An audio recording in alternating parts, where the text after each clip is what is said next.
నమస్కారం అండి. నా పేరు పొట్లూరు సాంబశివరావు. మాది గోడవల్లి గ్రామం, కృష్ణా జిల్లా. మీరు ఇంతకుముందు నన్ను రైతునేస్తం వీడియోలో చూసి ఉన్నారు. ప్రస్తుతం నేను ఈ వీడియోలో మీకు తెలియపరిచింది అనగా మా పెరటి తోటలో ఉన్న ప్రముఖమైన 2-3 మొక్కల గురించి మీకు తెలియపరుద్దాం అనుకుంటున్నాను. నేను మా పెరటి తోటలో 20 సంవత్సరాల నుంచి పెరటి తోటలో మొక్కలు పెంచుతూనే ఉంటానండి. అందుట్లో ముఖ్యంగా మిరపలో ఉన్న రకాలని వెరైటీగా పెంచడం, వెరైటీగా ఇంప్రూవ్ చేయటం అనేది నాకు ఇష్టము. ఆ వెరైటీ మొక్కలను చూసి మా వాళ్ళు దాని గురించి వివరంగా తెలియపరచమని అన్నారు. ప్రస్తుతం ఆ మొక్క నా దగ్గర ఉంది. దాని గురించి వివరంగా మీకు తెలియపరుస్తున్నాను. ప్రస్తుతానికి ఈ మిరప అనేది మన దేశ పంట కాదు, యాక్చువల్గా మెక్సికో నుంచి వచ్చిందంటారు. మెక్సికో నుంచి వచ్చినప్పుడు మనకి మిరపలు రకరకాల రూపాంతరాలు చెంది హైబ్రిడ్ రకాలుగా ఉండి సంవత్సరంలోనే అయిపోతున్నాయి. కానీ అప్పట్లో వచ్చిన ఈ మిరప పంట అనేది, ఈ చెట్టు అనేది మాకు 4 సంవత్సరాల వరకు ఉంటుంది. ప్రతి 4 సంవత్సరాలు అవగానే ఇంకో చెట్టు పెడితే 4 సంవత్సరాలు ఉంటుంది. అది 20 సంవత్సరాల నుంచి నేను దాంట్లో ఫోటోలు దిగుతూనే ఉన్నాను. మా దగ్గర అది ఎప్పుడు నేను ఆ మిరప చెట్టుని మాత్రం తీయకుండా వాడుకుంటూ ఉంటాము. ఇంతకుముందు మనకి మిరపలో లేనప్పుడు మనకి మిరియాల కారాలు వాడేవారు. ఇప్పుడు ఈ మిరపలు వచ్చిన తర్వాత అవి తగ్గిపోయి హైబ్రిడ్ మిరపలు వాడుతున్నారు. దీంట్లో మనం కూరలో ఎక్కువ వాడము. ఇది కారం ఎక్కువ ఉంటుంది కాబట్టి దీన్ని అప్పడాల కారణానికి దానికి వాడుతూ ఉంటారు. ఈ చెట్టుకి చాలా వరకు తెగుళ్ళు ఉండవు.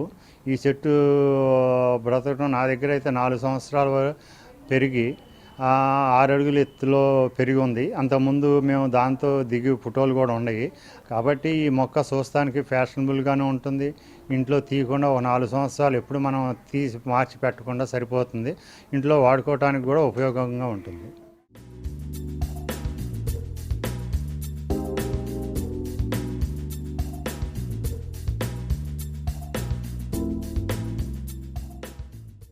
ఇప్పుడు మీరు మా దొడ్లో పెరిగిన ఈ మిరప చెట్టు, దీని వయసు 3 సంవత్సరాలండి. దీని హైట్ ఇప్పుడు దగ్గర 5.5 అడుగులు ఎత్తు పెరిగింది. దీనికి ఏ రకమైన తెగుళ్ళు కూడా చాలా తక్కువ. అసలు జనరల్గా మిరప అంటేనే ఎక్కువ తెగుళ్ళతో ఉంటుంది. ఇది నాటు మిర్చి కాబట్టి దీనికి తెగుళ్ళు తక్కువ అండి. ఇట్లా ప్రతి సంవత్సరం ఇది అవ్వగానే ఇప్పుడు ఇది అయిపోవచ్చిందండి. దీన్ని నేను విత్తనం కోసమని అట్టి పెట్టారని అడిగితే ఉంటుందని ఆ ఎండుమిర్చితోనే ఆ పక్కన మీకు కుండీలో కనపడినవి దాన్ని డెవలప్ చేసాము. అది మళ్ళీ అక్కడ నేను ఆ దొడ్లో అక్కడ పెడితే మళ్ళీ 3 సంవత్సరాలు 4 సంవత్సరాల వరకు ఉంటుందండి. నాకు ఇలా పెంచడమే అని కాదు, ఈ మిరప చెట్లో మా మిస్సెస్ నేను కలిసి ఫోటోలు దిగినవి కూడా కొన్ని ఉన్నాయి. కాబట్టి ఇది దొడ్లో పెరగడానికి వీలైంది, అనువైంది కూడాను. మనం పెంచుకుంటే దీనికి 4 సంవత్సరాల వరకు ఇది లేదు. మనం కొద్దిగా ఇంట్లో కారాలకు కూడా ఉపయోగించుకోవచ్చు అండి.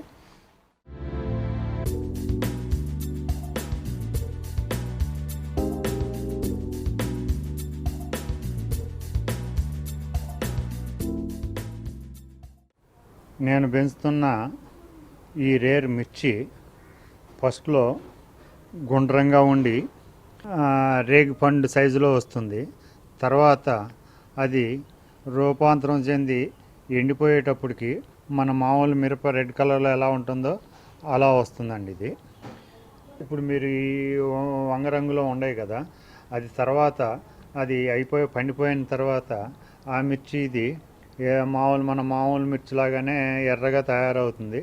ఎర్రగా తయారయ్యి అది చాలా వరకు గట్టిగా ఉంటుంది. మనం కోస్తే కానీ రాదు, రాలిపోయే గుణాలు తక్కువ దానికి.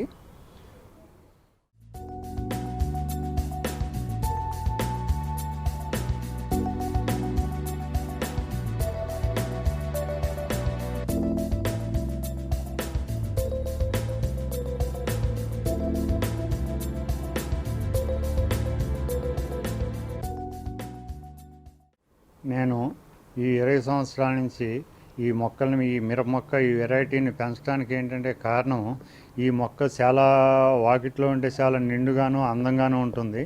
ఈ బయట దొరికే మొక్కల్లో ఎక్కువగా ఈ పెస్టిసైడ్స్ అది వాడుతున్నారు కాబట్టి మేము ఆ పెస్టిసైడ్స్ కాయలు ఉపయోగించేది ఇష్టం లేక ఒకటి పోతే ఒకటి ఉంటుందని ఎప్పుడు 4 మొక్కలు నేను రెడీ చేసుకుంటూనే ఉంటాను. ప్రతి 2 సంవత్సరాలకి 3 సంవత్సరాలకు కూడా ఒక ఐటెం తయారవుతూనే ఉంటుంది. అన్నిటికంటే ముఖ్యంగా ఏంటంటే మా దొడ్లో ఎప్పుడు ఏదో ఒకటి రేర్ వెరైటీ, అందుట్లో ఈ మిర్చి అనేది ఎప్పుడు గత 20 సంవత్సరాల నుంచి ఉంటూనే ఉంది. ఈ విత్తనం కూడా నా దగ్గర ఎక్కడ దొరకదు కాబట్టి ఎవరిని అడిగితే వాళ్ళు వచ్చి నన్ను అడిగితే తీసుకెళ్ళడం జరుగుతూ ఉంటుంది. ఆ విత్తనం ఇవ్వటం కూడా నాకు అలా ఇష్టం. ఈ చెట్టే కాదు, రేర్ వెరైటీస్ అన్నీ కూడా ఒక్కొక్కటిగా నేను పెంచుతూ ఉంటాను. ఇది అవంగానే ఇది ఇప్పుడు మీ కుండీలో చూస్తున్నారు, ఇలా చిన్న మొక్క, దీన్ని తీసి మళ్ళీ నేలలో పాతితే అది 2-3 సంవత్సరాలు ఉంటుంది మాకు. అట్లాగే ఇది ఇలాగే ఎప్పటికీ కంటిన్యూగానే చేస్తూ ఉంటాను. ఈ రేర్ ఐటమ్స్ మనం కాపాడుకుంటే మనకి ఎప్పుడు కూడా ఇది దొరుకుతూ ఉంటుంది.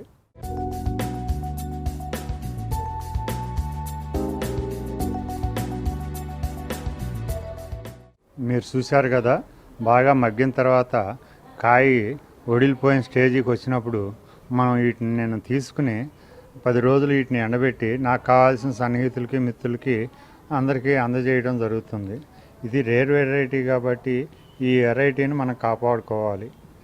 అన్నిటికంటే ముఖ్యంగా ఏంటంటే ఈ రేర్ వెరైటీస్ని మనం ఏమి మిస్ అవ్వకుండా మన పెరటి తోటలో కానీ, టెర్రస్ గార్డెన్లో కానీ, కుండీల్లో కానీ ఎక్కడైనా పెంచుకోవడానికి వీలవుతుంది. కాబట్టి ప్రతి ఒక్కరూ ఇలాంటి ఐటమ్స్ని మనం పెంచుకుంటూ ఆరోగ్యం పొందాలని కోరుకుంటున్నాం. ఈ వీడియో మీకు నచ్చితే లైక్ చేయండి, ఇతరులకు షేర్ చేయండి. వీడియోపై మీ అభిప్రాయాన్ని కామెంట్ రూపంలో తెలపండి. మరిన్ని వ్యవసాయ వీడియోల కోసం రైతు నేస్తం యూట్యూబ్ ఛానల్ ని సబ్స్క్రైబ్ చేయండి. పక్కనే ఉన్న గంట సింబల్ నొక్కి నోటిఫికేషన్స్ ద్వారా తాజా వీడియోల సమాచారం పొందండి.